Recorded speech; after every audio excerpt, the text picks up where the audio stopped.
क्यों अपने भाई की आंख के तिनके को देखता है और अपनी आंख का लट्ठा तुझे नहीं सूझता? लिखा है कि तू क्यों दूसरों में गलतियां निकालता है ना? जबकि तेरे अंदर जो बुराइयां हैं, तेरे अंदर जो तू कह रहा है, दूसरों की आंख का जो है तिनका तो तुझे दिखाई देता है कि वो तो ऐसे हैं, ये तो ऐसे हैं, मैं क्यों चेंज करूं अपने आप को। लिखा है कह रहा पहले अपने लट्ठे को निकालना, यानी अपनी बुराइयों को, अपने जीवन को साफ करना, अपनी जिंदगी को शोभायमान करना जरूरी है। हम दूसरों के बारे में ना सोचें कि दूसरे ऐसे हैं, वो ऐसे हैं, है ना? जो जैसा है उसको वो जाने, लेकिन हमें अपने आप में सुधार लाने की बहुत जरूरत है। और मेरे साथ में अगर आप पढ़ें रोमियो उसका 12 अध्याय और उसका 2 पद। इस संसार के सदृश ना बनो, परंतु तुम्हारे मन के नए हो जाने से तुम्हारा चाल चलन भी बदल जाए, जिससे तुम परमेश्वर की भली और भावती और सिद्ध इच्छा अनुभव से मालूम करते रहो। एक एक करके पढ़ेंगे। पहला वाला, इस संसार के सदृश ना बनो। बाइबल बताती है कि इस संसार के समान ना बनो, इस संसार के समान ना बनो। बाइबल भरी पड़ी है कि लोग प्रभु के पीछे चलते थे, है ना? यहूदा इस्करियोती जैसे लोग, लेकिन उन्होंने संसार की तरह बनने की कोशिश करी और मारे गए, है ना? संसार की तरह बनने की जरूरत नहीं है। जैसा प्रभु हमसे चाहता है हमें वैसे ही आगे बढ़ने की, अपनी जिंदगी को आगे ले जाने की जरूरत है। परंतु तुम्हारे मन के नए हो जाने परंतु तुम्हारे मन के अब नए हो जाने से तुम्हारा चाल चलन भी बदलता जाए। तुम्हारा चाल चलन भी कंटिन्यू बदलना जरूरी है, तुम्हारे मन के, है ना?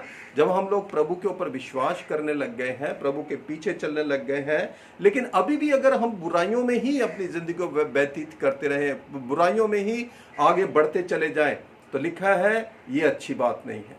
बाइबल में लिखा है तुम्हारे मन के नए हो जाने से तुम्हारा चाल चलन भी बदलना जरूरी है, जिससे तुम परमेश्वर की भली हाँ, और भावती हाँ, और सिद्ध इच्छा अनुभव से मालूम करते रहो। लिखा है एक्सपीरियंस के द्वारा से परमेश्वर की भली, सिद्ध और भावनी इच्छाओं को जानकर अपने आप को सिद्ध बनाते रहो, है ना?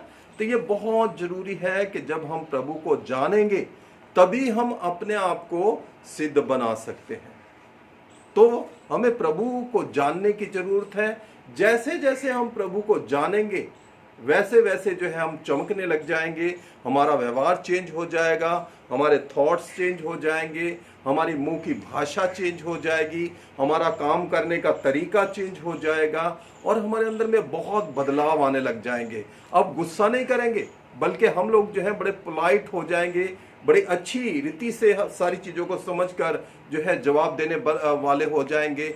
और तमाम चीज़ें हमारे अंदर जब आ जाएंगी तो लोग खुद ब खुद देख करके हमें कहेंगे कि भाई तुम तो अलग हो गए, है ना?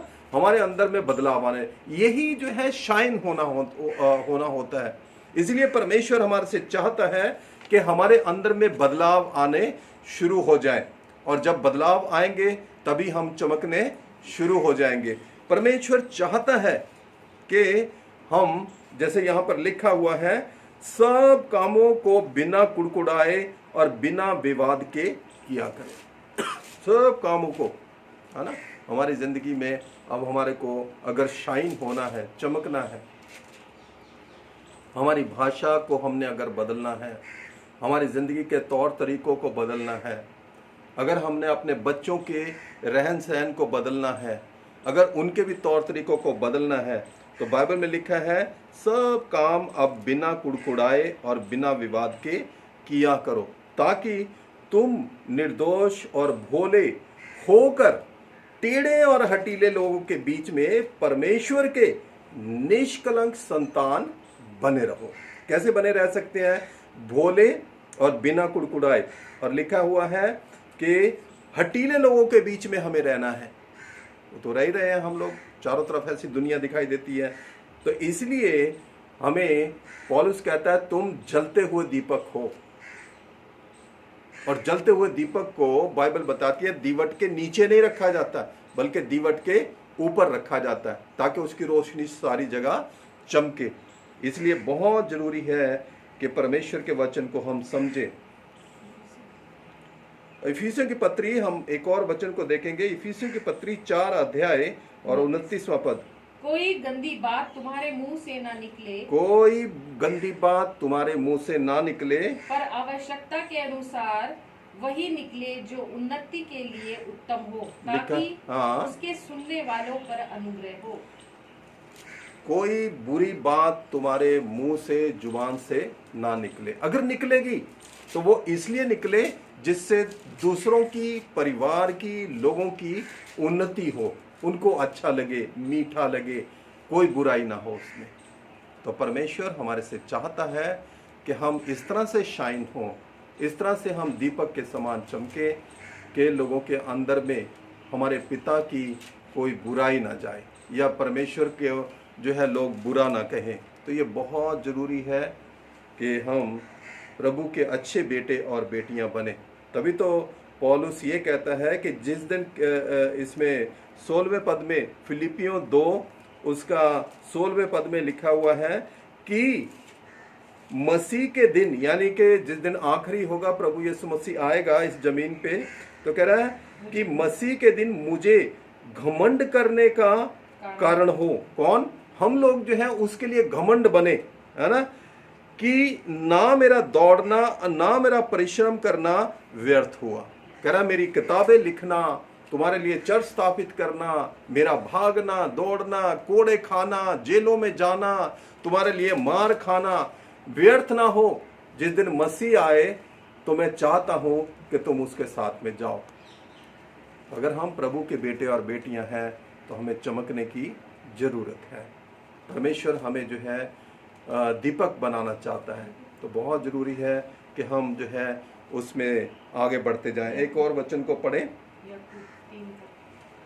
3 का 8। पर जीव को मनुष्य में से कोई वश में नहीं कर सकता। वह एक ऐसी बला है जो कभी रुकती ही नहीं। वह प्राण नाशक विष से भरी हुई है। इससे हम प्रभु और पिता की स्तुति करते हैं और इसी से मनुष्य को, जो परमेश्वर के स्वरूप में उत्पन्न हुआ है, शाप देते हैं। एक ही मुंह से धन्यवाद और शाप दोनों निकलते हैं। हे मेरे भाइयों, ऐसा नहीं होना चाहिए। Thank you. लिखा है, हे मेरे भाइयों, ऐसा नहीं होना चाहिए। अपनी जीभ को हमें कंट्रोल करना चाहिए। सो मैं चाहता हूँ कि परमेश्वर का वचन जैसे हमें बताता है कि हमें परमेश्वर के दीपक बनना है और हमें रोशनी फैलानी है, ना कि अंधकार के कामों में अपने आप को लिप्त करना है, बुराइयों में फंसना है। इसलिए हमारे पास अच्छे दिन हैं, हम अपने आप को और मजबूत करें, हमारा अनुभव बढ़े।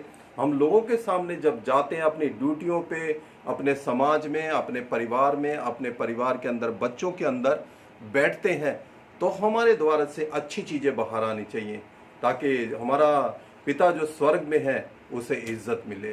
प्रभु आपको बड़ी आशीष और बरकत दे। आइए दुआ करें। हमारे ईश्वर शक्तिमान पिता परमेश्वर, मैं तेरे बेटे और बेटियों को तेरे हाथ में सौंपता हूं। मेरी बड़ी दिली इच्छा पिता परमेश्वर कि ये वचन जिंदगियों को चेंज करे। पिता परमेश्वर, ये वचन प्रभु जी उनके अंदर की अंधकार वाली चीजों को प्रभु जी रोशनी में बदल दे। पौलुस चाहता है पिता परमेश्वर कि जिस दिन यीशु मसीह आए तो उसे ये देखकर घमंड हो कि हम शैतान के साथ में नहीं बल्कि यीशु मसीह के साथ में जा रहे हैं स्वर्ग की ओर। प्रभु, मेरी विनती पिता परमेश्वर, अपने बेटे और बेटियों पर अपनी करुणा, दया इस तरह से दिखा कि प्रभु जी वो तेरे को और प्यार करें, तेरे वचन को और पढ़ें, तेरे सामने विनती प्रार्थना अधिक करें, तेरे नाम की स्तुति और प्रभु जी जय जयकार के गाने गाएं और प्रभु तेरी इज्जत करें। प्रभु जी, जैसे भजन संहिता 128 में लिखा हुआ है कि अब जो कोई मेरा भय मानता और मेरे बताए हुए मार्गों पर चलता, वो बहुत आशीष पाएगा। वो अपने नाती पोतों को देखेगा, उसके बच्चे फलेंगे फूलेंगे।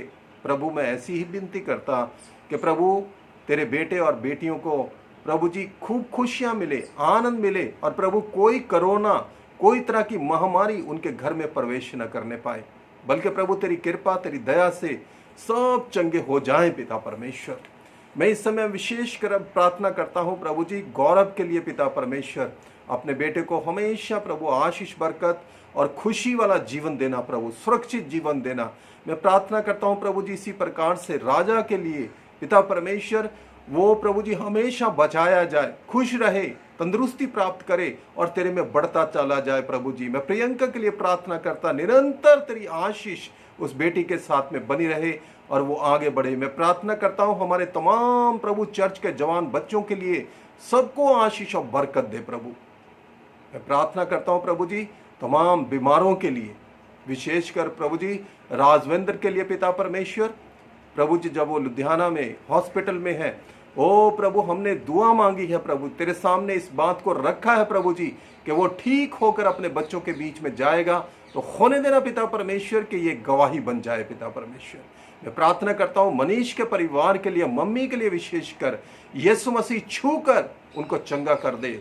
मैं प्रार्थना करता हूं ममता के लिए पिता परमेश्वर, अपनी बेटी को स्वस्थ रख, खुश रख प्रभु जी।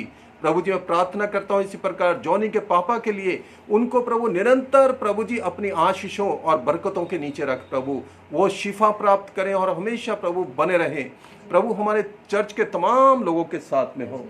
ओ दयालु प्रभु यीशु मसीह मैं दुआ मांगता हूं रजनी के पापा के लिए पिता परमेश्वर। प्रभु जी वो बुजुर्ग है पिता परमेश्वर, उनके सर पर तेरी आशीष बनी रहे, सुरक्षा बनी रहे और वो प्रभु हमेशा स्वस्थ रहे प्रभु जी। प्रभु मैं प्रार्थना करता हूं अगर और भी कोई हमारे चर्च का कोई बीमार है, तकलीफ में है, मुसीबत में है, यीशु मसीह के नाम से सारी बीमारी, सारी परेशानी प्रभु जी उनके घरों से जाती रहे और वो बिल्कुल शिफा प्राप्त करे, चंगे हो जाए, ऐसी दुआ मांगता, दुआ करता प्रभु जी। आने वाले दिनों में फिर से हमें स्टैंड कर और किसी के घर में कोई विपत्ति, लड़ाई झगड़ा, कलेश ना रहे प्रभु जी, सबके घर में शांति हो, आपसी मेल मिलाप हो, ऐसी दुआ मांगता प्रभु।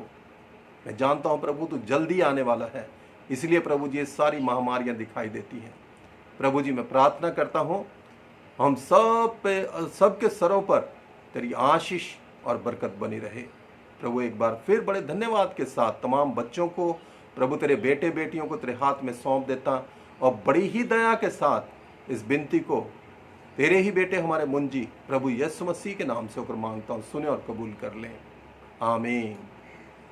प्रभु सबको बड़ी आशीष और बरकत दे, खुश रहें। और मैं ज़्यादा से ज़्यादा चाहता हूँ कि आप बाइबल पढ़ें, प्रार्थना करें और मेरे परिवार के लिए भी प्रार्थना करें। प्रभु आप सबको बहुत और आशीष बरकत दे। Thank you.